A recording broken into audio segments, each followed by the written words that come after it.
Essays on the Gita. Second Series, Part 2, The Supreme Secret. Chapter 22, The Supreme Secret. The essence of the teaching and the yoga has thus been given to the disciple on the field of his work and battle, and the divine teacher now proceeds to apply it to his action, but in a way that makes it applicable to all action. Attached to a crucial example, spoken to the protagonist of Kurukshetra, the words bear a much wider significance and are a universal rule for all who are ready to ascend above the ordinary mentality and to live and act in the highest spiritual consciousness. To break out of ego and personal mind and see everything in the wideness of the self and spirit, to know God and adore Him in His integral truth and in all His aspects, to surrender all oneself to the transcendent soul of nature and existence, to possess and be possessed by the divine consciousness, to be one with the One in universality of love and delight and will and knowledge, one in Him with all beings, to do works as an adoration and a sacrifice on the divine foundation of a world in which all is God, and in the divine status of a liberated spirit, is the sense of the Gita's yoga.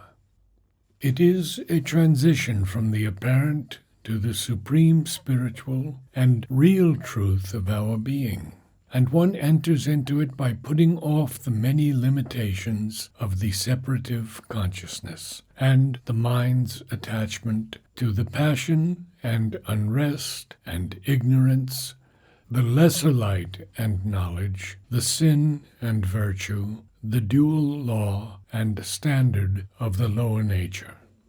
Therefore, says the teacher, devoting all thyself to me, giving up in thy conscious mind all thy actions into me, resorting to yoga of the will and intelligence, be always one in heart and consciousness with me. If thou art that at all times, then by my grace thou shalt pass safe through all difficult and perilous passages. But if from egoism thou hear not, thou shalt fall into perdition.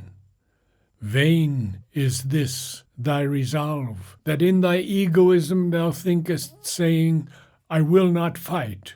Thy nature shall appoint thee to thy work.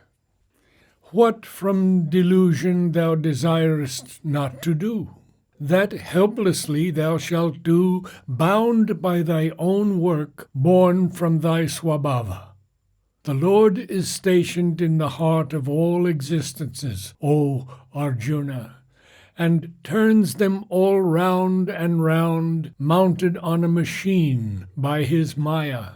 In Him take refuge in every way of thy being, and by His grace thou shalt come to the supreme peace and the eternal status. These are lines that carry in them the innermost heart of this yoga, and lead to its crowning experience, and we must understand them in their innermost spirit, and the whole vastness of that high summit of experience.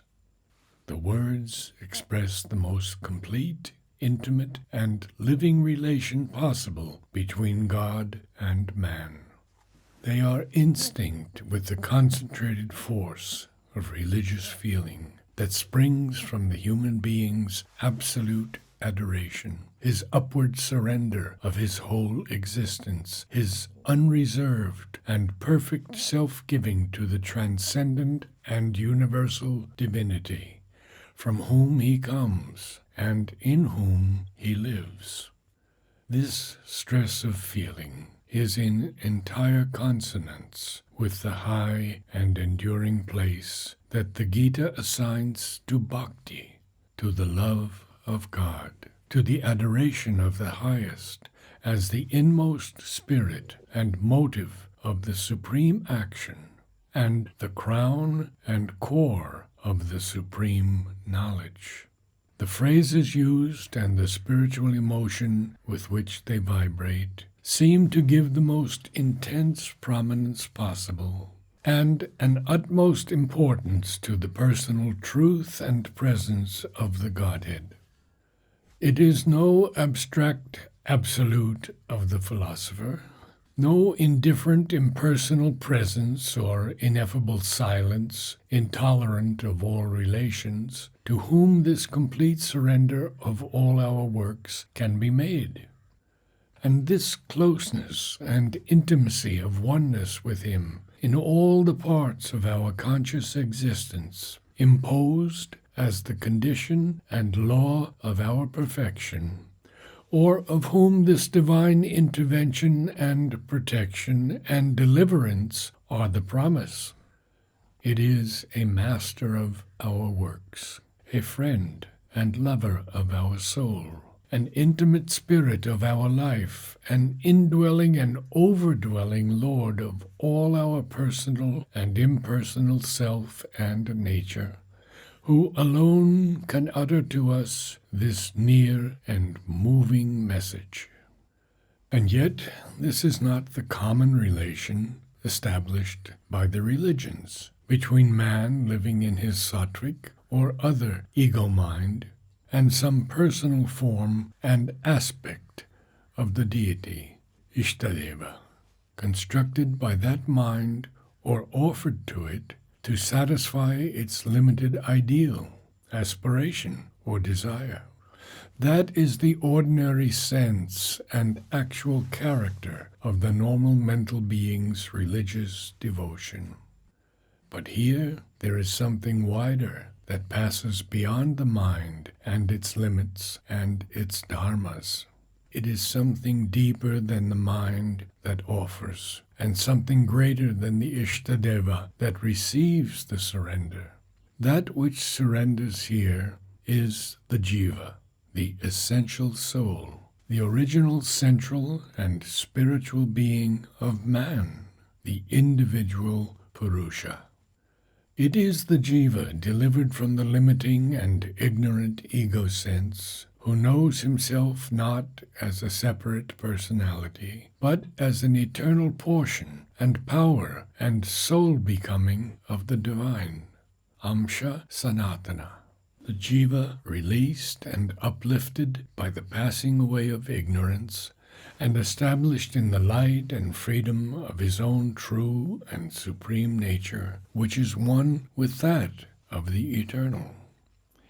It is this central spiritual being in us, who thus enters into a perfect and closely real relation of delight and union with the origin and continent and governing self and power of our existence.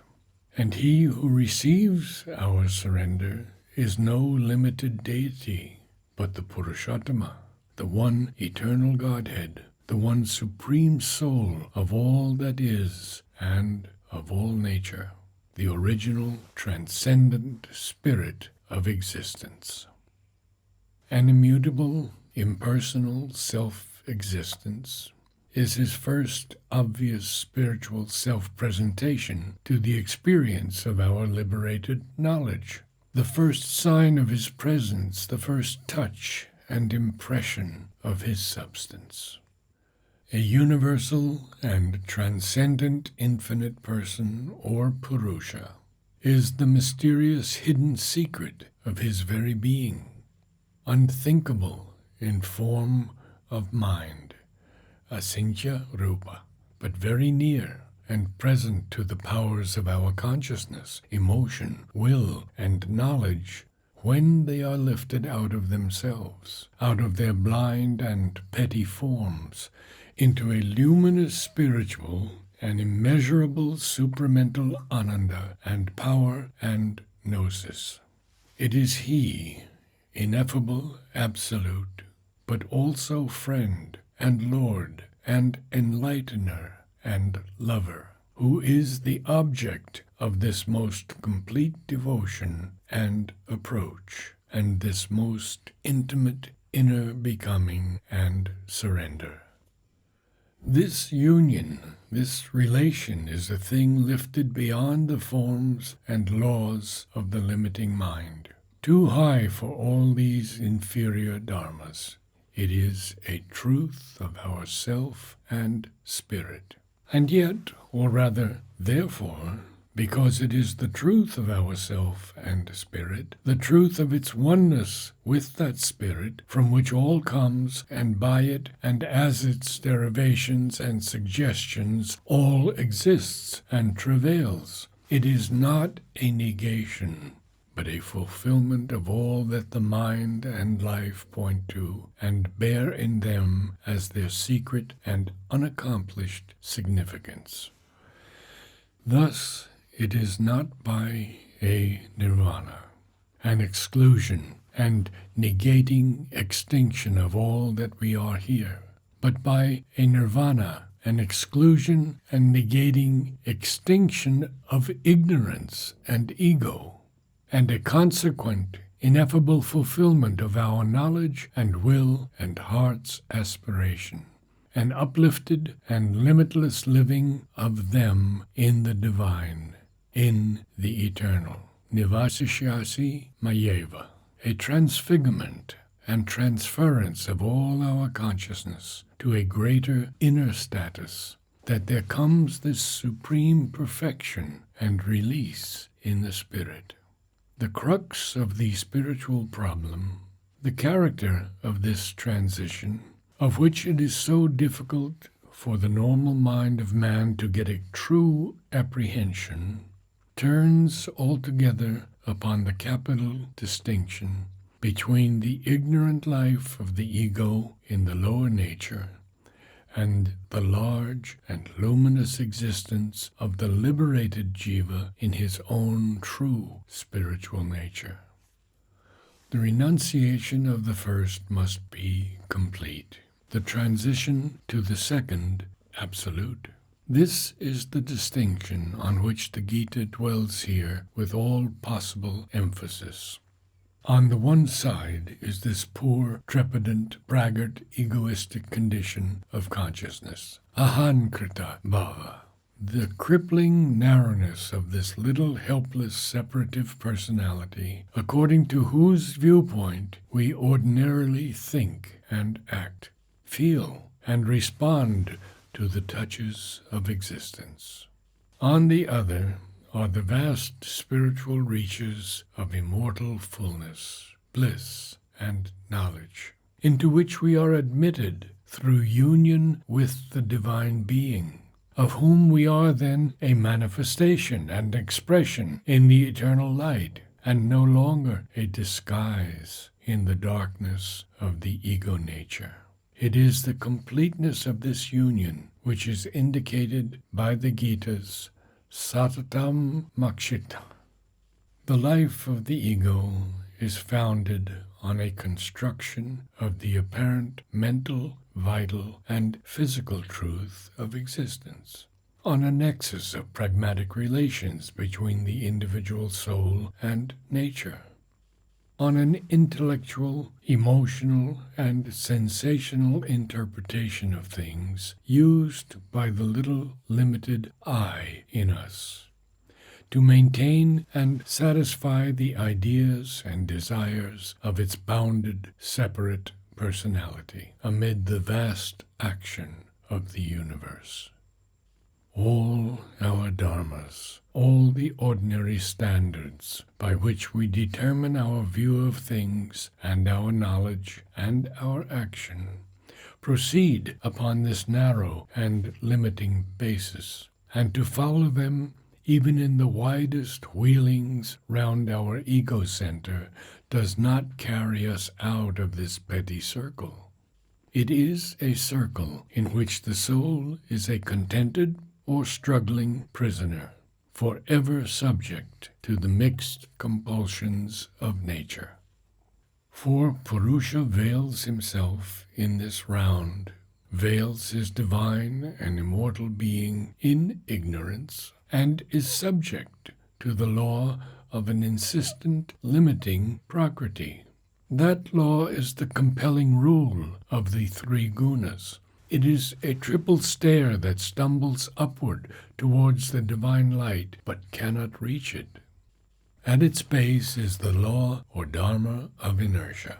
The tamasic man inertly obeys, in a customary mechanical action, the suggestions and impulses, the round of will of his material and his half-intellectualized vital and sensational nature. In the middle intervenes the kinetic law, or dharma. The rajasic man, vital, dynamic, active, attempts to impose himself on his world and environment, but only increases the wounding weight and tyrant yoke of his turbulent passions, desires, and egoisms, the burden of his restless self-will, the yoke of his rajasic nature. At the top presses down upon life the harmonic regulative law or dharma. The sattvic man attempts to erect and follow his limited personal standards of reasoning knowledge, enlightened utility, or mechanized virtue. His religions and philosophies and ethical formulas, mental systems and constructions, fixed channels of idea and conduct, which do not agree with the totality of the meaning of life, and are constantly being broken in the movement of the wider universal purpose. The dharma of the sattvic man is the highest in the circle of the gunas, but that too is a limited view and a dwarfed standard. Its imperfect indications lead to a petty and relative perfection, temporarily satisfying to the enlightened personal ego. It is not founded either on the whole truth of the self or on the whole truth of nature. And in fact, the actual life of man is not at any time one of these things alone. Neither a mechanical routine execution of the first crude law of nature, nor the struggle of a kinetic soul of action, nor a victorious emergence of conscious light and reason and good and knowledge. There is a mixture of all these dharmas, out of which our will and intelligence make a more or less arbitrary construction, to be realized as best it can, but never in fact realized except by compromise with other compelling things in the universal Prakriti. The sattvic ideals of our enlightened will and reason are either themselves compromises, at best progressive compromises, subject to a constant imperfection and flux of change, or, if absolute in their character, they can be followed only as a counsel of perfection, ignored for the most part in practice, or successful only as a partial influence. And if sometimes we imagine we have completely realized them, it is because we ignore in ourselves the subconscious or half-conscious mixture of other powers and motives that are usually as much or more than our ideals, the real force of our action. That self-ignorance constitutes the whole vanity of human reason and self-righteousness. It is the dark secret lining behind the spotless white outsides of human sainthood, and alone makes possible the specious egoisms of knowledge and virtue. The best human knowledge is a half-knowledge, and the highest human virtue a thing of mixed quality, and even when most sincerely absolute in standard, sufficiently relative in practice.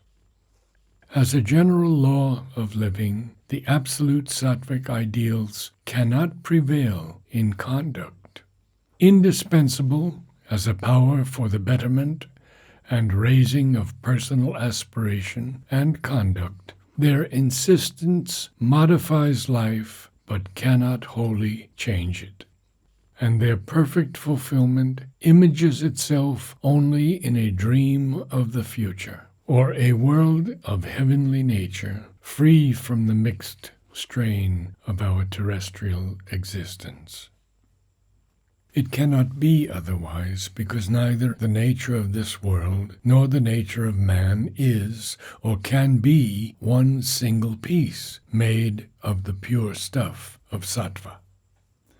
The first door of escape we see out of this limitation of our possibilities, out of this confused mixture of dharmas, is in a certain high trend towards impersonality, a movement inwards towards something large and universal and calm and free and right and pure, hidden now by the limiting mind of ego.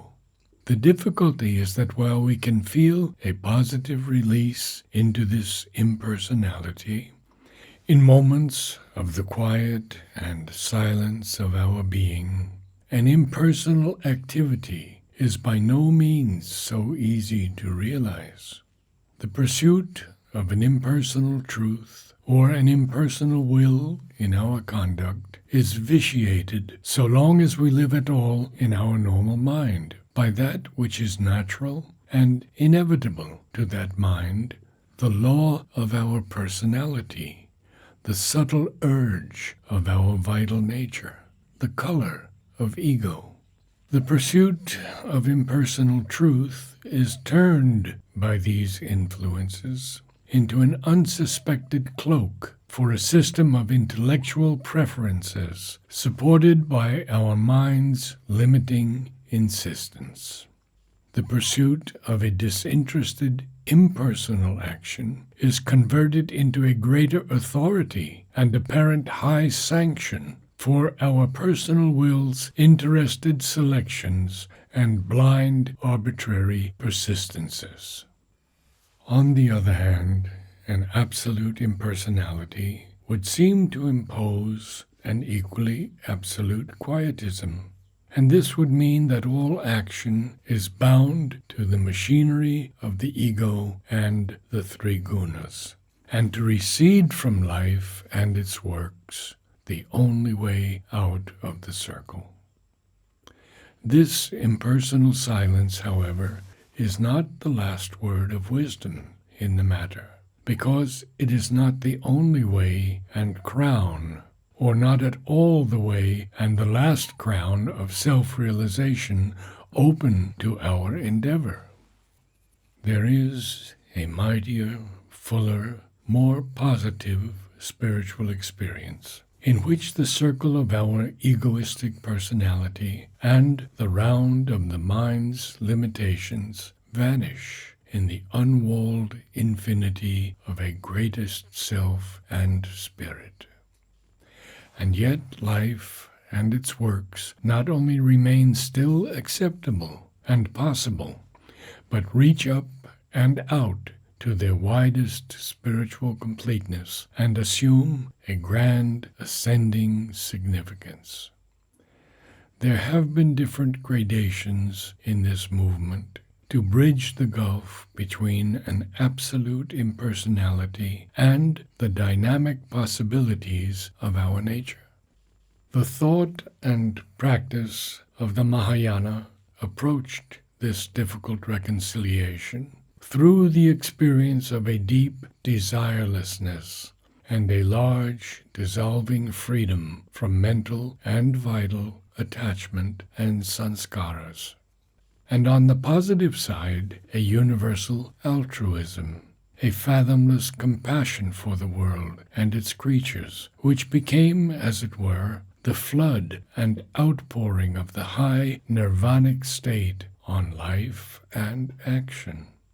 That reconciliation was equally the sense of yet another spiritual experience, more conscious of a world significance, more profound, kindling, richly comprehensive on the side of action, a step nearer to the thought of the Gita. This experience we find, or can at least read behind the utterances of the Taoist thinkers. There seems to be an impersonal, ineffable, eternal, who is spirit, and at the same time the one life of the universe. It supports and flows impartially in all things, samam Brahma. It is a one that is nothing, asat, because other than all that we perceive, and yet the totality of all these existences. The fluid personality that forms like foam on this infinite, the mobile ego with its attachments and repulsions, its likings and dislikings, its fixed mental distinctions, is an effective image that veils and deforms to us the one reality, Tao, the supreme all and nothing. That can be touched only by losing personality and its little structural forms in the unseizable, universal, and eternal presence. And this once achieved, we live in that a real life and have another greater consciousness which makes us penetrate all things, ourselves penetrable to all eternal influences. Here, as in the Gita, the highest way would seem to be a complete openness and self-surrender to the eternal. Your body is not your own, says the Taoist thinker. It is the delegated image of God. Your life is not your own. It is the delegated harmony of God. Your individuality is not your own. It is the delegated adaptability of God. And here too, a vast perfection and liberated action are the dynamic result of the soul's surrender.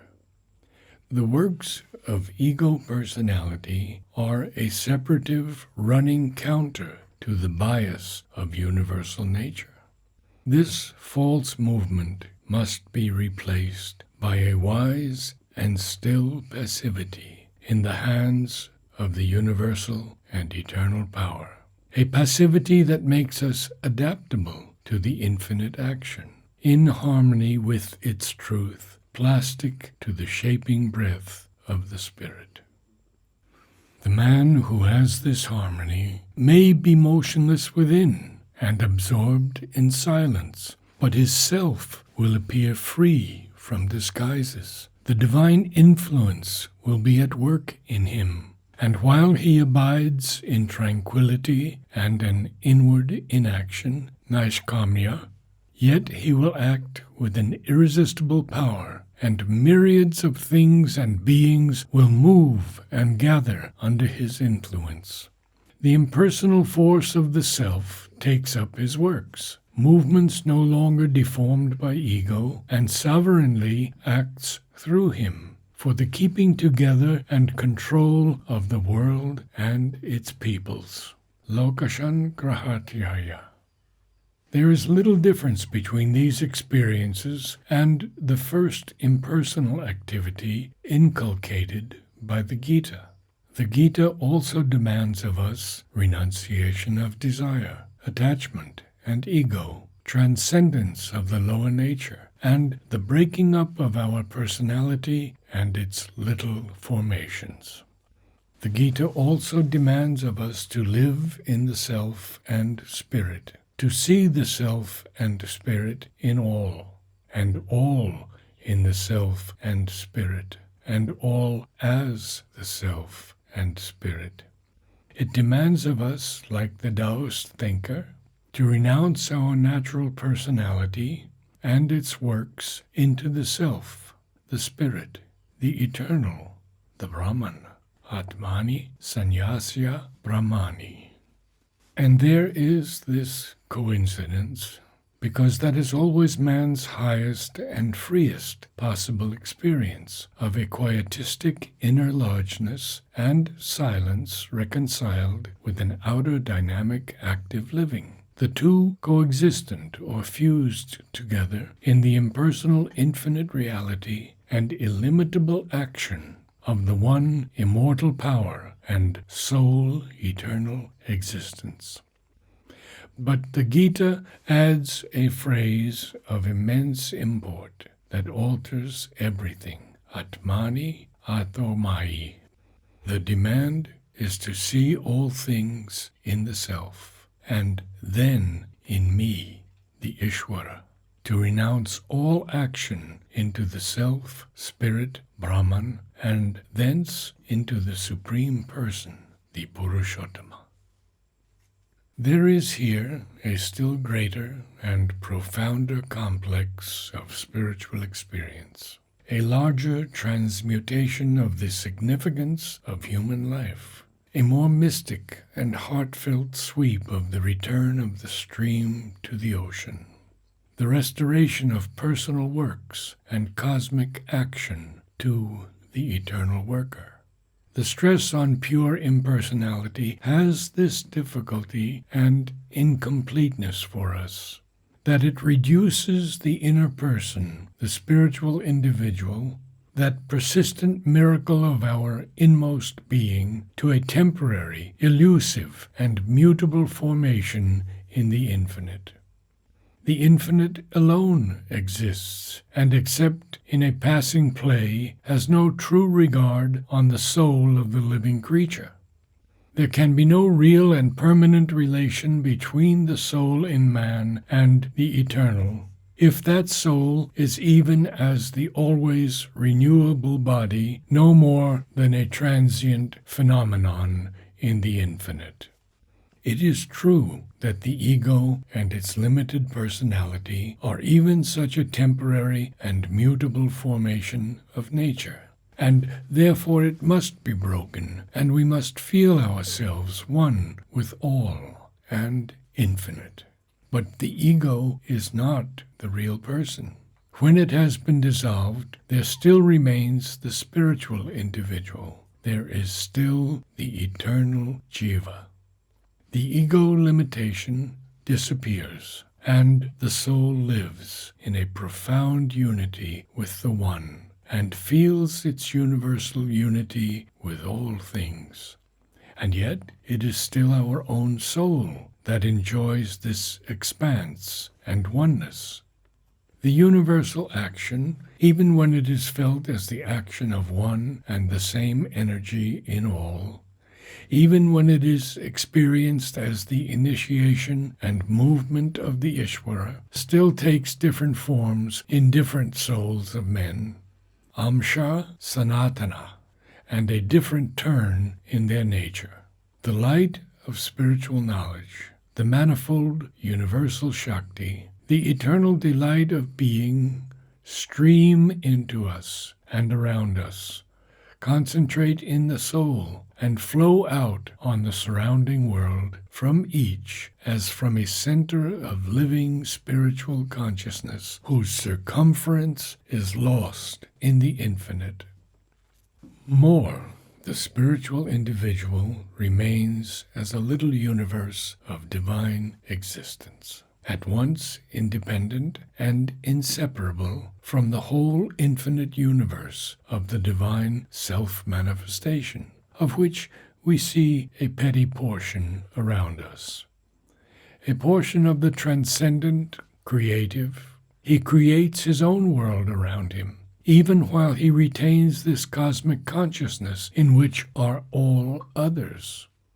If it be objected that this is an illusion which must disappear, when he retreats into the transcendent absolute, there is, after all, no very certain certainty in that matter. for it is still the soul in man that is the enjoyer of this release, as it was the living spiritual center of the divine action and manifestation. There is something more than the mere self-breaking of an illusory shell of individuality in the infinite. This mystery of our existence signifies that what we are is not only a temporary name and form of the One, but, as we may say, a soul and spirit of the divine oneness. Our spiritual individuality, of which the ego is only a misleading shadow and projection in the ignorance, has or is a truth that persists beyond the ignorance.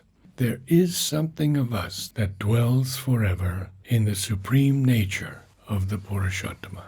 Nivasis yasi mayi. This is the profound comprehensiveness of the teaching of the Gita, that while it recognizes the truth of the universalized impersonality, into which we enter by the extinction of ego, Brahma, Nirvana, for indeed without it there can be no liberation, or at least no absolute release, it recognizes too the persistent spiritual truth of our personality as a factor of the highest experience. Not this natural, but that divine and central being in us is the eternal Jiva.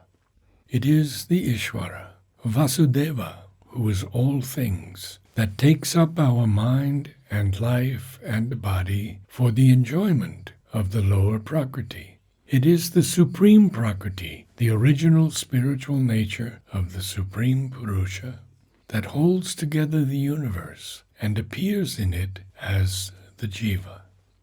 This Jiva, then, is a portion of the Purushottama's original divine spiritual being, a living power of the living eternal. He is not merely a temporary form of the lower nature, but an eternal portion of the highest in his supreme Prakriti, an eternal conscious ray of the divine existence, and as everlasting as that supernal Prakriti.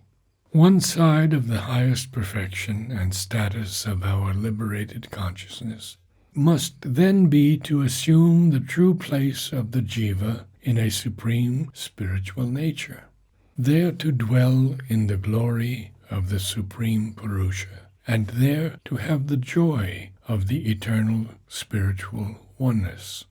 This mystery of our being implies necessarily a similar supreme mystery of the being of the Purushottama, Rahasyam Uttamam. It is not an exclusive impersonality of the Absolute that is the highest secret. This highest secret is the miracle of a supreme person, and apparent, vast, impersonal that are one, an immutable, transcendent self of all things, and a spirit that manifests itself here at the very foundation of cosmos, as an infinite and multiple personality acting everywhere. A self and spirit revealed to our last, closest, profoundest experience as an illimitable being who accepts us and takes us to him, not into a blank of featureless existence, but most positively, deeply, wonderfully into all himself, and in all the ways of his and our conscious existence.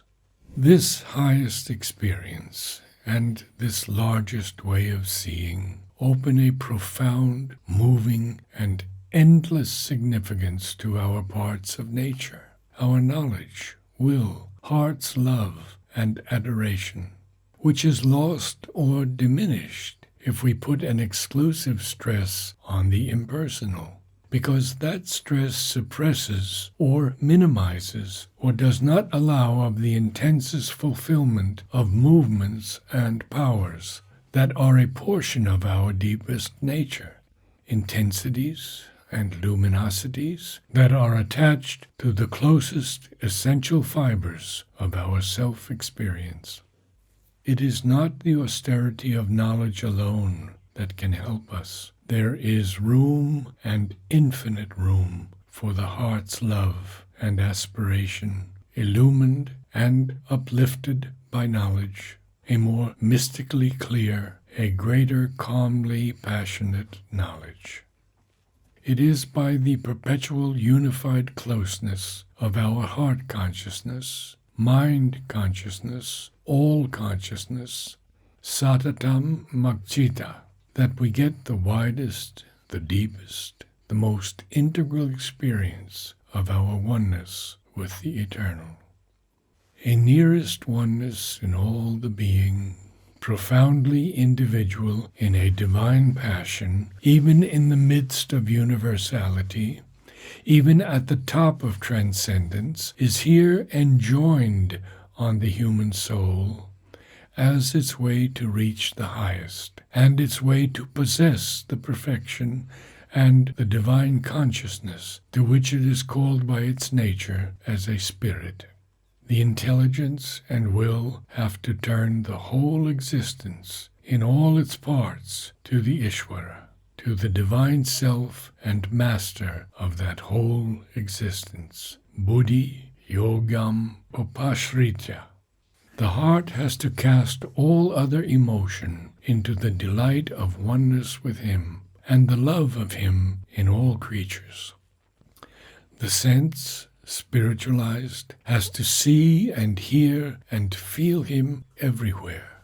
The life has to be utterly His life in the jiva.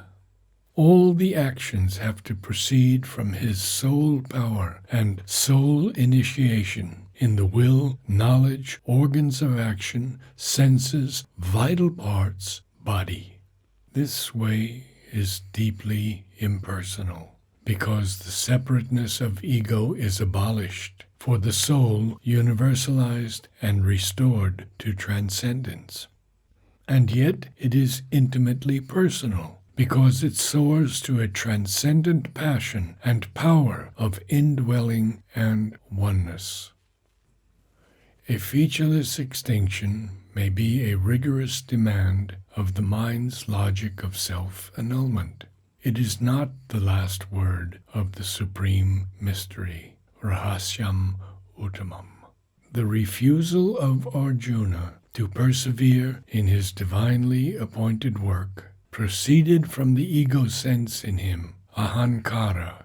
Behind it was a mixture and confusion and tangled error of ideas and impulsions, of the sattvic, rajasic, tamasic ego, the vital nature's fear of sin and its personal consequences, the heart's recoil from individual grief and suffering, the clouded reason's covering of egoistic impulses by self-deceptive specious pleas of right and virtue, our nature's ignorant shrinking from the ways of God, because they seem other than the ways of man, and impose things terrible and unpleasant on his nervous and emotional parts and his intelligence.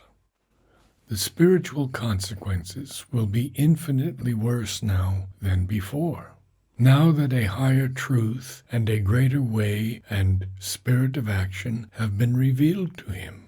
If yet persisting in his egoism, he perseveres in a vain and impossible refusal. For it is a vain resolution, a futile recoil, since it springs only from a temporary failure of strength, a strong but passing deviation from the principle of energy of his inmost character, and is not the true will and way of his nature. If now he casts down his arms, he will yet be compelled by that nature to resume them when he sees the battle and slaughter go on without him.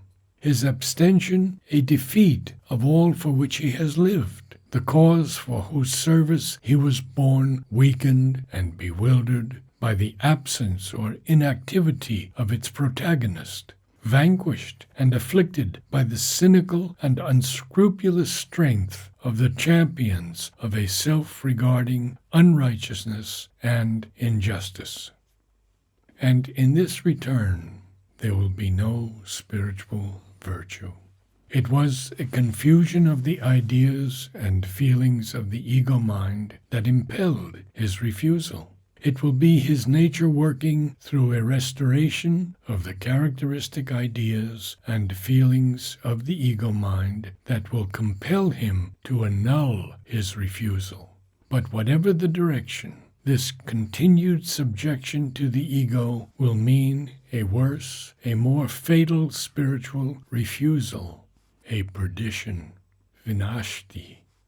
For it will be a definite falling away from a greater truth of his being than that which he has followed in the ignorance of the lower nature. He has been admitted to a higher consciousness, a new self-realization. He has been shown the possibility of a divine instead of an egoistic action. The gates have been opened before him, of a divine and spiritual in place of a merely intellectual, emotional, sensuous, and vital life. He is called to be no longer a great blind instrument, but a conscious soul and an enlightened power and vessel of the Godhead. For there is this possibility within us. This possibility within us. There is open to us, even at our human highest, this consummation and transcendence. The ordinary mind and life of man is a half-enlightened and mostly an ignorant development and a partial, uncompleted manifestation of something concealed within him. There is a Godhead there concealed from himself, subliminal to his consciousness, immobilized behind the obscure veil of a working that is not wholly his own, and the secret of which he has not yet mastered. He finds himself in the world, thinking and willing and feeling and acting, and he takes himself instinctively or intellectually conceives of himself, or at least conducts his life as a separate, self-existent being, who has the freedom of his thought and will and feeling and action. He bears the burden of his sin and error and suffering, and takes the responsibility and merit of his knowledge and virtue. He claims the right to satisfy his sattvic, rajasic, or tamasic ego, and arrogates the power to shape his own destiny and to turn the world to his own uses. It is this idea of himself through which nature works in him, and she deals with him according to his own conception, but fulfills all the time the will of the greater spirit within her. The error of this self-view of man is, like most of his errors, the distortion of a truth. A distortion that creates a whole system of erroneous and yet effective values. What is true of his spirit he attributes to his ego personality and gives it a false application, a false form, and a mass of ignorant consequences. The ignorance lies in this fundamental deficiency of his surface consciousness, that he identifies himself only with the outward mechanical part of him, which is a convenience of nature, and with so much only of the soul as reflects and is reflected in these workings. He misses the greater inner spirit within, which gives to all his mind and life and creation and action an unfulfilled promise and a hidden significance. A universal nature here obeys the power of the Spirit, who is the master of the universe, shapes each creature, and determines its action according to the law of its own nature, swabhava. Shapes man too, and determines his action according to the general law of nature of his kind, the law of a mental being enmeshed and ignorant in the life and the body. Shapes, too, each man, and determines his individual action according to the law of his own distinct type, and the variations of his own original swabhava. It is this universal nature that forms and directs the mechanical workings of the body and the instinctive operations of our vital and nervous parts. And there our subjection to her is very obvious. And she has formed and directs the action too, hardly less mechanical as things now are, of our sense-mind and will and intelligence. Only while in the animal the mind workings are a wholly mechanical obedience to Prakriti, man has this distinction, that he embodies a conscious development in which the soul more actively participates, and that gives to his outward mentality the sense, useful to him, indispensable, but very largely a misleading sense, of a certain freedom and increasing mastery of his instrumental nature. And it is especially misleading because it blinds him to the hard fact of his bondage, and his false idea of freedom prevents him from finding a true liberty and lordship. For the freedom and mastery of man over his nature are hardly even real, and cannot be complete until he becomes aware of the divinity within him, and is in possession of his own real self and spirit, other than the ego, Atmavan. It is that which nature is laboring to express in mind and life and body. It is that which imposes on her this or that law of being and working, swabhava.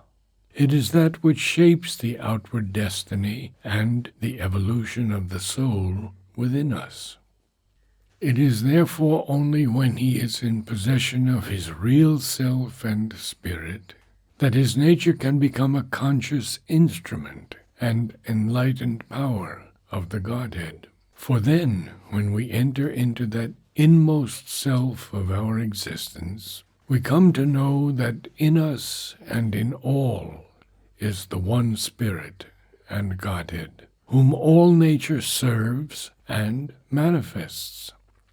And we ourselves are soul of this soul, spirit of this spirit, our body his delegated image, our life a movement of the rhythm of his life, our mind a sheath of his consciousness, our senses his instruments, our emotions and sensations the seekings of his delight of being, our actions a means of his purpose, our freedom only a shadow, suggestion, or glimpse while we are ignorant.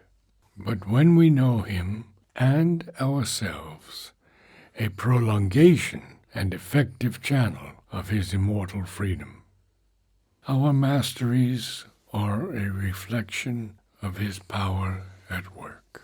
Our best knowledge a partial light of his knowledge, the highest, most potent will of our spirit, a projection and delegation of the will of the Spirit in all things, who is the master and soul of the universe.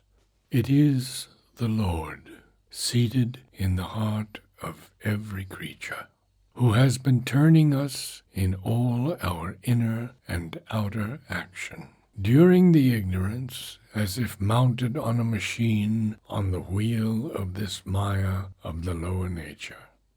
And whether obscure in the ignorance or luminous in the knowledge, it is for him in us and him in the world that we have our existence.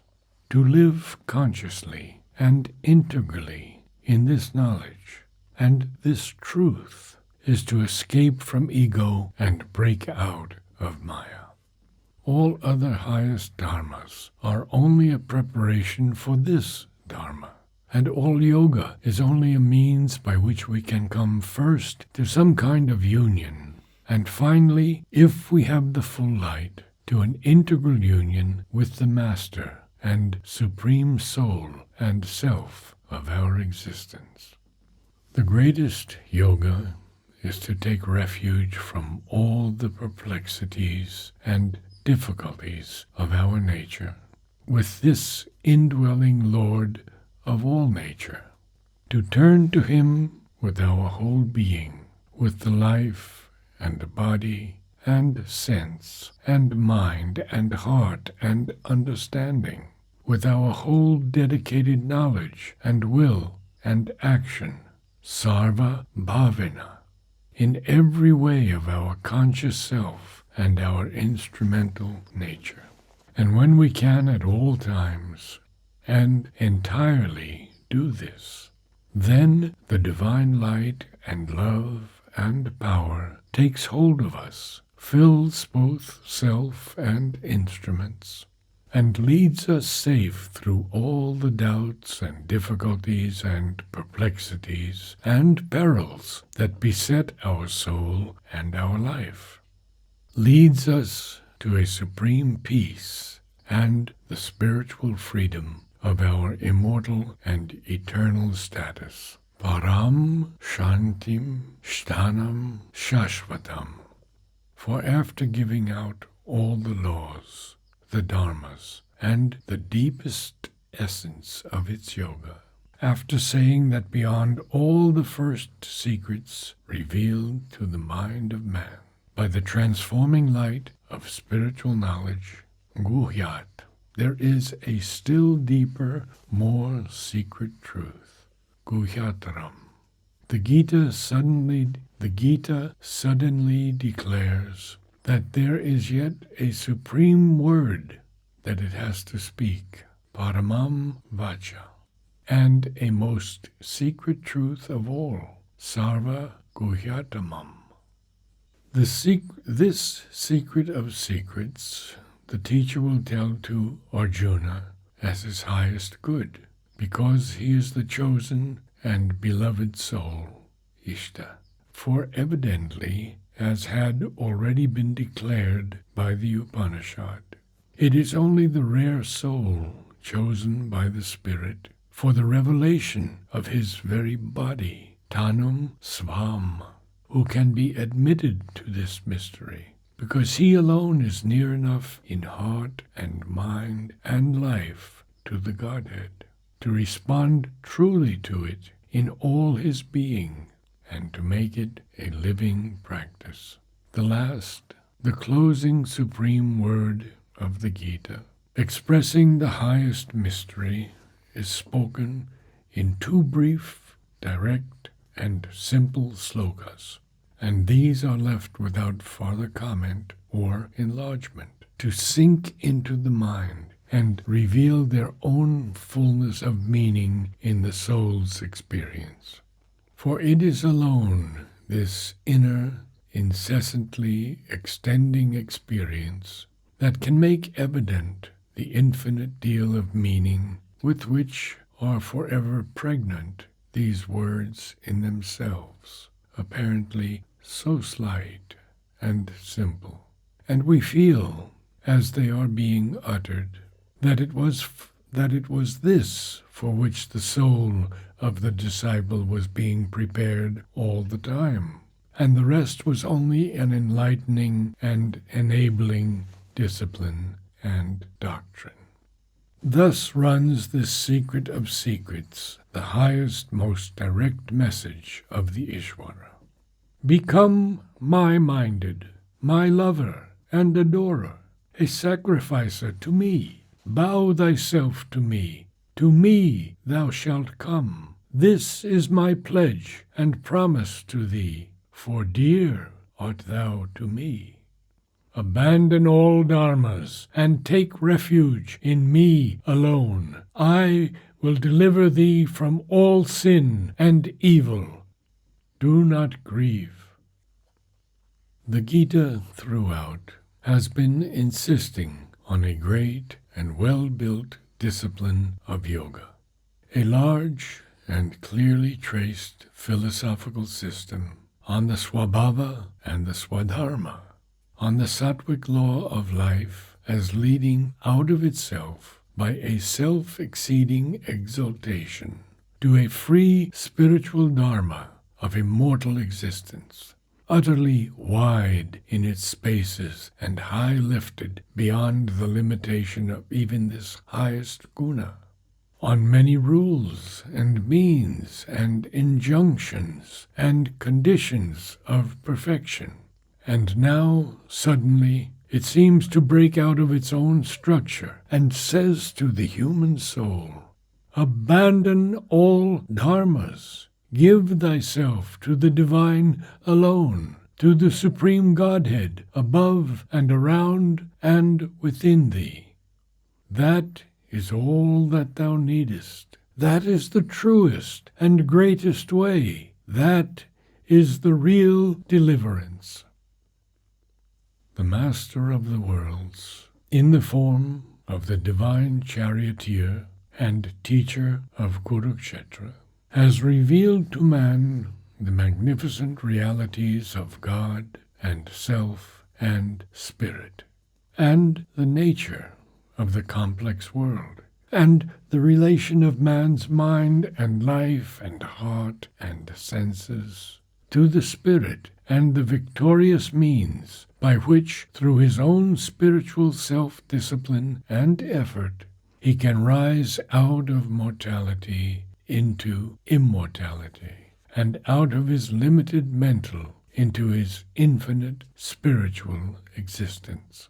And now, speaking as the Spirit and Godhead in man and in all things, he says to him, all this personal effort and self-discipline will not in the end be needed.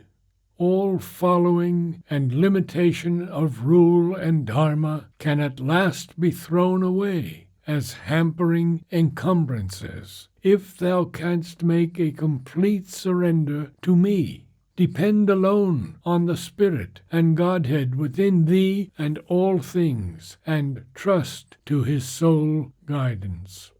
Turn all thy mind to me, and fill it with the thought of me and my presence. Turn all thy heart to me. Make thy every action, whatever it be, a sacrifice and offering to me. That done, leave me to do my will with thy life and soul and action. Do not be grieved or perplexed by my dealings with thy mind and heart and life and works, or troubled because they do not seem to follow the laws and dharmas man imposes on himself to guide his limited will and intelligence. My ways are the ways of a perfect wisdom and power and love that knows all things and combines all its movements in view of a perfect eventual result. For it is refining and weaving together the many threads of an integral perfection. I am here with thee in thy chariot of battle, revealed as the master of existence within and without thee. And I repeat the absolute assurance, the infallible promise, that I will lead thee to myself through and beyond all sorrow and evil. Whatever difficulties and perplexities arise, be sure of this, that I am leading thee to a complete divine life in the universal and an immortal existence in the transcendent spirit. the secret thing, Guhyam, that all deep spiritual knowledge reveals to us, mirrored in various teachings and justified in the soul's experience, is for the Gita the secret of the spiritual self hidden within us, of which mind and external nature are only manifestations or figures. It is the secret of the constant relations between soul and nature, Purusha and Prakriti, the secret of an indwelling Godhead who is the Lord of all existence and veiled from us in its forms and movements. These are the truths taught in many ways by Vedanta and Sankhya and Yoga, and synthesized in the earlier chapters of the Gita. And amidst all their apparent distinctions, they are one truth, and all the different ways of yoga are various means of spiritual self-discipline, by which our unquiet mind and blinded life are stilled and turned towards this many-aspected one, and the secret truth of self and God made so real to us and intimate that we can either consciously live and dwell in it or lose our separate selves in the eternal, and no longer be compelled at all by the mental ignorance. The more secret thing, Guyataram, developed by the Gita, is the profound reconciling truth of the divine Purushottama, at once self and Purusha, supreme Brahman, and a sole, intimate, mysterious, ineffable Godhead. That gives to the thought a larger and more deeply understanding foundation for an intimate knowledge, and to the spiritual experience a greater and more fully comprehending and comprehensive yoga. This deeper mystery is founded on the secret of the supreme spiritual Prakriti, and of the Jiva, an eternal portion of the divine, in that eternal and this manifested nature, and of one spirit and essence with him in his immutable self-existence. This profounder knowledge escapes from the elementary distinction of spiritual experience between the beyond and what is here. For the transcendent beyond the worlds is at the same time Vasudeva, who is all things in all worlds. He is the Lord, standing in the heart of every creature, and the self of all existences, and the origin and supernal meaning of everything that he has put forth in his Prakriti. He is manifested in his Vibhutis, and he is the spirit in time, who compels the action of the world, and the sun of all knowledge, and the lover and beloved of the soul, and the master of all works and sacrifice. The result of an inmost opening to this deeper, truer, more secret mystery is the Gita's yoga of integral knowledge, integral works, and integral bhakti. It is the simultaneous experience of spiritual universality and a free and perfected spiritual individuality, of an entire union with God and an entire dwelling in him, as at once the frame of the soul's immortality and the support and power of our liberated action in the world and the body.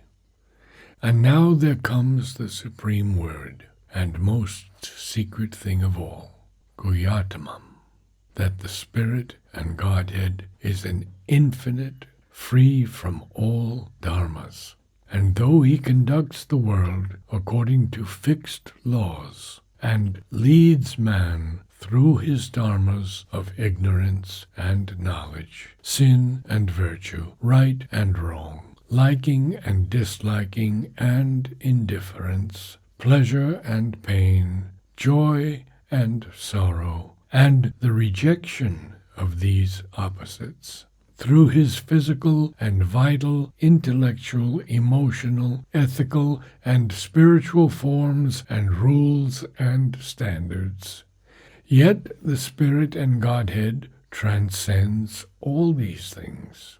And if we too can cast away all dependence on dharmas, surrender ourselves to this free and eternal Spirit, and, taking care only to keep ourselves absolutely and exclusively open to Him, trust to the light and power and delight of the divine in us, and, unafraid and ungrieving, accept only His guidance, then that is the truest, the greatest release, and that brings the absolute and inevitable perfection of our self and nature. This is the way offered to the chosen of the Spirit, to those only in whom He takes the greatest delight, because they are nearest to Him and most capable of oneness and of being even as He. Freely consenting and concordant with nature in her highest power and movement, universal in soul consciousness, transcendent in the Spirit. For a time comes in spiritual development when we become aware that all our effort and action are only our mental and vital reactions to the silent and secret insistence of a greater presence in and around us. It is borne in upon us that all our yoga, our aspiration and our endeavor are imperfect or narrow forms, because disfigured, or at least limited by the mind's associations, demands, prejudgments, predilections, mistranslations, or half-translations of a vaster truth. Our ideas and experiences and efforts are mental images only of greatest things, which would be done more perfectly, directly, freely, largely, more in harmony with the universal and eternal will, by that power itself in us. If we could only put ourselves passively as instruments in the hands of a supreme and absolute strength and wisdom. That power is not separate from us. It is our own self, one with the self of all others, and at the same time a transcendent being and an immanent person. Our existence, our action, taken up into this greatest existence, would be no longer, as it seems to us now, individually our own in a mental separation. It would be the vast movement of an infinity and an intimate, ineffable presence. It would be the constant spontaneity of formation and expression in us of this deep, universal self and this transcendent spirit. The Gita indicates that in order that that may wholly be, the surrender must be without reservations. Our yoga, our life, our state of inner being must be determined freely by this living infinite, not predetermined by our mind's insistence on this or that dharma or any dharma. The divine master of the yoga, Yogeshwara Krishna, will then himself take up our yoga and raise us to our utmost possible perfection, not the perfection of any external or mental standard or limiting rule, but vast and comprehensive, to the mind incalculable.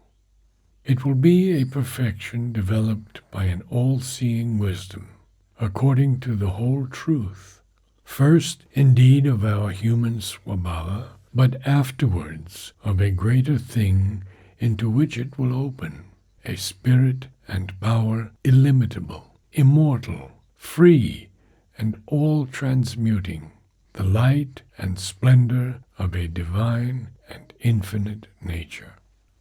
All must be given as material of that transmutation.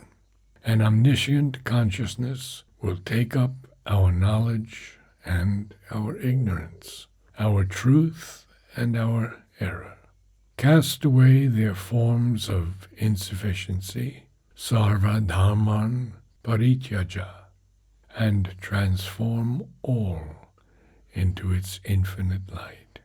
An almighty power will take up our virtue and sin, our right and wrong, our strength and our weakness, cast away their tangled figures, sarva dharman parichaja, and transform all into its transcendent purity and universal good and infallible force. An ineffable ananda will take up our petty joy and sorrow, our struggling pleasure and pain, cast away their discordances and imperfect rhythms, sarva dharman parichaja, and transform all into its transcendent and universal, unimaginable delight. And all that the yogas can do will be done, and more, but it will be done in a greater seeing way, with a greater wisdom and truth than any human teacher, saint, or sage can give us. The inner spiritual state to which this supreme yoga will take us will be above all that is here, and yet comprehensive of all things in this and other worlds, but with a spiritual transformation of all, without limitation, without bondage, sarva dharman parichaja. The infinite existence, consciousness, and delight of the Godhead in its calm silence and bright, boundless activity will be there, will be its essential, fundamental, universal stuff, mold, and character.